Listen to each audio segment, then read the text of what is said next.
Welcome to public சேவை. வணக்க நண்பர்களே, குடும்ப அட்டையில் மொபைல் நம்பர் எப்படி மாற்றுவது, அதாவது ரேஷன் கார்டில் உள்ள மொபைல் நம்பரை எப்படி சேஞ்ச் பண்ணுறது, அல்லது நீங்கள் மொபைல் நம்பரை இது வரைக்கும் கொடுக்கல அப்படின்ற பட்சத்தில் எப்படி மொபைல் நம்பரை ஆட் பண்ணலாம் அப்படின்ற விஷயத்தை தான் இந்த வீடியோ மூலமாக நம்ம பார்க்க போகிறோம்.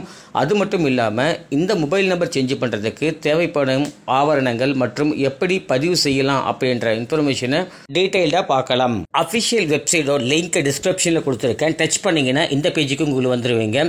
ரேஷன் கார்டு சம்பந்தமாக அனைத்து விஷயமே tnbds.com அப்படின்ற இணையதளம் மூலமாக தான் செக் பண்ண முடியும். ஸோ நீங்கள் சிஸ்டம் யூஸ் பண்ணும்போது தீம்ஸ் டிஃப்ரெண்ட் தீம்ஸ் கொடுத்துருப்பாங்க. ஸோ தீம்ஸுன்றது பார்த்தீங்க அப்படின்னா கலர்ஸ் மட்டும் தான் சேஞ்ச் ஆகுமே தவிர மற்றபடி அனைத்து தகவலுமே அப்படியே ஒரே சேம் மெத்தடில் தான் இருக்கும். ஸோ அதனால் நீங்கள் கன்ஃபியூஸ் பண்ணிக்க வேண்டாம். அதுக்கு பக்கத்தில் பார்த்தீங்க அப்படின்னா லாங்குவேஜ் கொடுத்துருப்பாங்க, மொழி தேர்வு அப்படின்னு சொல்லி கொடுத்துருப்பாங்க. ஸோ நீங்கள் அதை செலக்ட் பண்ணிங்க அப்படின்னா உங்களுக்கு தமிழில் வேணால் தமிழில் வச்சுக்கலாம், அல்லது உங்களுக்கு இங்கிலீஷ் தேவைப்படுதுன்னா இங்கிலீஷில் நீங்கள் யூஸ் பண்ணிக்கலாம். நீங்கள் இந்த பேஜில் பார்த்தீங்க அப்படின்னா மின்னணு அட்டை சம்பந்தமான விஷயங்கள் அனைத்து சேவைகளையுமே கொடுத்துருப்பாங்க. அந்த சேவைகளில் பார்த்தீங்க அப்படின்னா உறுப்பினர் சேர்க்க, முகவரி மாற்றம் செய்ய, குடும்ப தலைவர் மாற்றம் செய்கிறது, அதுக்கடுத்தது குடும்ப உறுப்பினர் நீக்கம் செய்கிறது, அட்டை சம்பந்தமான நிலையை அறிவது அப்படின்ற இன்ஃபர்மேஷன் எல்லா டீட்டெயில்ஸுமே இதில் கொடுத்துருப்பாங்க.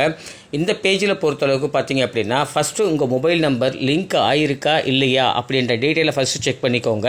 அதுக்கு அடுத்தது லிங்க் ஆகிருக்கு அப்படின்னா ஸோ நீங்கள் அது சேஞ்ச் பண்ணுறதுக்கான ஃபார்ம் கொடுத்து சேஞ்ச் பண்ணணும். அல்லது லிங்க்கு ஆகவே இல்லை அப்படின்ற பட்சத்தில் எப்படி செக் பண்ணலான்னா நீங்கள் ஏதாவது ஒரு லிங்க்கை டச் பண்ணிங்கன்னா இந்த பேஜுக்கு வந்துடுவீங்க. உங்களுடைய ரிஜிஸ்டர்ட் மொபைல் நம்பர், அதாவது உங்கள் வீட்டில் ஒரு 3 பேர் இருக்கீங்க அப்படின்னா 3 பேர் மொபைல் நம்பருமே நீங்கள் இதில் டைப் பண்ணிக்கோங்க. ஒவ்வொரு முறையும் ஒவ்வொரு மொபைல் நம்பரை டைப் பண்ணுங்கள். டைப் பண்ணிவிட்டு அதுக்கு கீழே கேப்சா கோடு இருக்கும். அந்த கோடை அது கீழே இருக்கிற பாக்ஸில் நீங்கள் ஸ்மால் பாக்ஸில் டைப் பண்ணணும். டைப் பண்ணிட்ட பிறகு நீங்கள் பதிவு செய் அப்படின்னு சொல்லிட்டு ஒரு பாக்ஸ் கொடுத்துருப்பாங்க. அதை கொடுத்துருக்கிறத நீங்கள் டைப் பண்ணிங்க, அதாவது நீங்கள் கிளிக் பண்ணிங்க அப்படின்னா உங்களுக்கு மேலே வந்துடும். உங்களுக்கு ரிஜிஸ்டர் ஆகிருக்குன்னா ஆல்ரெடி ரிஜிஸ்டர் அப்படின்னு சொல்லிட்டு வந்துடும். அல்லது ரிஜிஸ்டர் இது ஆகவே இல்லை இது வரைக்கும் அப்படின்னா கைபேசி எண்ணானது பதிவு செய்யப்படவில்லை அப்படின்னு சொல்லிட்டு வந்துருச்சு. ஸோ நெக்ஸ்ட்டு வேறு ஏதாவது நம்பர் கொடுத்து பாருங்கள். கொடுத்து பார்த்தீங்க அப்படின்னா இதே மாதிரி சேம் மெத்தடில் வருது அப்படின்னா ஸோ உங்களுடைய ரேஷன் கார்டில் இது வரைக்கும் எந்த மொபைல் நம்பருமே கொடுக்காமலே இருக்குது அப்படின்ற இன்ஃபர்மேஷன் நீங்கள் ஈஸியாக தெரிஞ்சுக்கலாம்.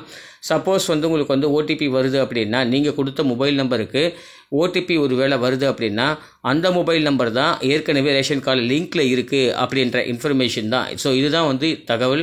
ஸோ இந்த மாதிரி உங்களுக்கு மெசேஜ் உங்களுக்கு வரும். அந்த மெசேஜை நீங்கள் 7 டிஜிட் நம்பரை கீழே அங்கீகாரம் சொல்லி கொடுத்துருப்பாங்க. அதில் நீங்கள் டைப் பண்ணி பதிவு செய் அப்படின்னு சொல்லி கொடுத்துட்டு உள்ளே போனீங்க அப்படின்னா எல்லா சர்வீஸையுமே நீங்கள் செக் பண்ணிக்கலாம். ஸோ இந்த ரேஷன் கார்டு சம்மந்தமான மொபைல் நம்பரை பொறுத்தளவுக்கு எல்லா சர்வீஸுமே நீங்கள் இங்கே கொடுத்துருப்பாங்க. பட் மொபைல் நம்பர் சேஞ்ச் பண்ணுறதுக்கு நீங்கள் கண்டிப்பாக காண்டாக்ட் பண்ணுறது ஆஃபீஸுக்கு தான் போகிற மாதிரி இருக்கும். போகிறதுக்கு முன்னாடி அப்ளிகேஷன் ஃபார்ம் நீங்கள் ஃபில் பண்ணுற மாதிரி இருக்கும். அப்ளிகேஷன் ஃபார்மோட டீட்டெயில்ஸ் டிஸ்கிரிப்ஷனில் லிங்காக கொடுத்துருக்கேன். நீங்கள் அதை டச் பண்ணிங்க அப்படின்னா ஓப்பன் ஆகிடும் உங்களுக்கு அப்ளிகேஷன் ஃபார்ம். அந்த அப்ளிகேஷன் ஃபார்மை நீங்கள் பிரிண்ட் அவுட் எடுத்துக்கிட்டு அதுக்கடுத்து என்னென்ன ப்ரூஃப் இருக்குது, எங்கே உங்கள் டிஸ்ட்ரிக்ட் பக்கத்தில் இருக்கிற விஷயத்தை நீங்கள் தெரிஞ்சுக்கோங்க. தொடர்புக்கு அப்படின்னு சொல்லி கொடுத்துருப்பாங்க. அதை கிளிக் பண்ணிங்க அப்படின்னா இந்த பேஜஸ் உங்களுக்கு ஓப்பன் ஆகிடும். ஸோ இதுதான் 38 மாவட்டத்தில் உள்ள அனைத்து அலுவலக சம்பந்தமான டீட்டெயில்ஸ் எல்லாமே கொடுத்துருப்பாங்க. அலுவலகத்தின் பெயர் கொடுத்துருப்பாங்க, அலுவலக முகவரி, அதுக்கடுத்த மொபைல் நம்பர் கொடுத்துருப்பாங்க, இமெயில் ஐடி கொடுத்துருப்பாங்க. ஸோ இந்த மாதிரியான முழு டீட்டெயில்ஸுமே உங்களுக்கு கொடுத்துருப்பாங்க. இதில் உங்களோட டிஸ்ட்ரிக்ட் எங்கே இருக்குது அப்படின்னு விஷயத்தை பாருங்கள். ஸோ அது தகுந்த மாதிரி நீங்கள் அந்த அட்ரஸுக்கு போயிட்டு நீங்கள் டீட்டெயில்ஸ் எல்லாமே சப்மிட் பண்ணிட்டாலே போதுமானது. அனைத்து டிஸ்ட்ரிக்ட்டுமே அவைலபிளாக இருக்கும். ஸோ உங்களோட டிஸ்ட்ரிக்டை நீங்கள் அட்ரஸ் செக் பண்ணிவிட்டு அந்த அட்ரஸுக்கு மட்டும் நீங்கள் கிளியராக போயிட்டாலே போதுமானது. ஆஃபீஸுக்கு நீங்கள் போகும்போது முக்கியமான கண்டிஷன் என்னன்னு பார்த்தீங்கன்னா ரேஷன் கார்டில் இருக்கிறவங்க யார் வேணாலுமே நீங்கள் இந்த அப்ளிகேஷனை ஃபில் பண்ணலாம். ஃபில் பண்ணிவிட்டு நீங்கள் உங்களுடைய ஆதார் கார்டு, முக்கியமான விஷயம்னு பார்த்தீங்க அப்படின்னா உங்களுடைய ஒரிஜினல் ரேஷன் கார்டை கண்டிப்பாக ஸ்மார்ட் கார்டை கையில் எடுத்து போகிற மாதிரி இருக்கும். அனுப்புனர் அப்படின்ற இடத்துல உங்களுடைய ஆதார் கார்டு நம்பர் எழுதிக்கோங்க. அதாவது உங்களுடைய பேர், அட்ரஸ்ஸு, டீட்டெயில்ஸ் எல்லாமே ஆதார் கார்டில் என்ன இருக்கோ ஸோ அதை மென்ஷன் பண்ணிக்கோங்க. அதுக்கு அடுத்தது பெறுநர் அப்படின்னு சொல்லி கொடுத்துருப்பாங்க. பெறுநரில் பொறுத்தளவுக்கு வட்டாட்சியர் ரிலேட்டட் சம்மந்தமான டீட்டெயில்ஸ் கொடுத்துருப்பாங்க. ஸோ அதை பற்றின டீட்டெயில்ஸ் எல்லாமே நீங்கள் கரெக்டாக பொது விநியோக திட்டம் ஈரோடு மாவட்டம் அப்படின்னு சொல்லி கொடுத்துருக்காங்க. இது சாம்பிளான விஷயந்தான். நீங்கள் வந்து என்ன மாவட்டமோ அந்த மாவட்டத்தை நீங்கள் வந்து மென்ஷன் பண்ணிக்கோங்க. அதுக்கு அடுத்தது பார்த்தீங்கன்னா மதிப்புக்குரிய ஐயா அப்படின்னு சொல்லிட்டு பொருள் கொடுத்துருக்காங்க. பொருளை பொறுத்தளவுக்கு அதாவது மொபைல் நம்பரை வந்து மாற்றம் செய்ய வேண்டும் அப்படின்றதுக்கான இன்ஃபர்மேஷன் தான் கொடுத்துருப்பாங்க. குடும்ப அட்டையில் கைபேசி எண் மாற்றம் செய்ய தொடர்பாக அப்படின்னு சொல்லி கொடுத்துருக்காங்க.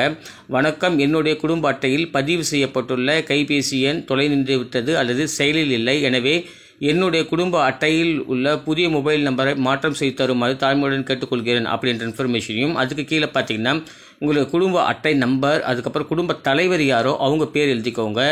உங்களுடைய புதிய மொபைல் நம்பர் என்ன கொடுக்குறீங்களோ அதை கொடுத்துட்டு அதுக்கு அடுத்ததாக பார்த்தீங்கன்னா இப்படிக்கு தங்கள் பணி உள்ள அப்படின்ற இடத்துல நீங்கள் கையெழுத்து போட்டுட்டாலே போதுமானது. முக்கியமான விஷயம்னு பார்த்தீங்க அப்படின்னா, யாராவது ஒருத்தவங்க வந்துட்டு ஆஃபீஸ் போகிற மாதிரி இருக்கும். உங்களுடைய குடும்ப தலைவர் தான் போகணும் அப்படின்றது அவசியம் இல்லை. ரேஷன் கார்டில் 5 பேர் இருக்கீங்க அப்படின்னா அந்த 5 பேரில் யாராவது ஒருத்தவங்க போனதாலும் போதுமானது. ஆனால் ப்ரூஃப் வந்துட்டு உங்களுடைய ஆதார் கார்டு எடுத்து போகிற மாதிரி இருக்கும். ப்ளஸ் இந்த application form original ration card எடுத்த மாதிரி இருக்கும். நீங்கள் சப்மிட் பண்ணிட்டாலே போதுமானது. நீங்கள் சப்மிட் பண்ண அப்ளிகேஷன் டீட்டெயில்ஸ் எல்லாமே செக் பண்ணுவாங்க. அரசு தரப்பில் செக் பண்ணிவிட்டு எல்லாம் கரெக்டாக இருக்கிற பட்சத்தில் வித்தின் 1 ஹவரில் கூட உங்களுக்கு வந்து அப்ரூவல் வரதுக்கான சான்சஸ் இருக்குது. சில ஆஃபீஸை பொறுத்தளவுக்கு அதிகமான அப்ளிகேஷன் ஃபார்ம்ஸ் எல்லாம் ரிசீவ் ஆகும்போது உங்களுக்கு கொஞ்சம் டிலே ஆக கூட வரதுக்கு வாய்ப்புகள் இருக்குது. மேக்ஸிமம் பார்த்தீங்கன்னா 7 days வெயிட் பண்ணுங்கள். கண்டிப்பாக அதுக்குள்ளே உங்களுக்கு அப்ரூவல் வந்துடும். சப்போஸ் வராத பட்சத்தில் நீங்கள் உங்களுடைய ஆஃபீஸை காண்டாக்ட் பண்ணி பாருங்கள். இதை தவிர வேறு ஏதாவது உங்களுக்கு ரேஷன் கார்டு சம்பந்தமான விஷயங்கள் உங்களுக்கு தேவைப்படுது அப்படின்னா கமெண்ட் பாக்ஸில் கேளுங்க. கண்டிப்பாக நம்ம சைட்லேருந்து உங்களுக்கு ஹெல்ப் பண்ணுறோம். இந்த வீடியோ உங்களுக்கு பிடிச்சிருந்தா லைக் பண்ணுங்கள், கமெண்ட் பண்ணுங்கள் அண்ட் உங்கள் ஃப்ரெண்ட்ஸுக்கு ஷேர் பண்ணுங்கள். தேங்க்யூ ஃபார் வாட்சிங்.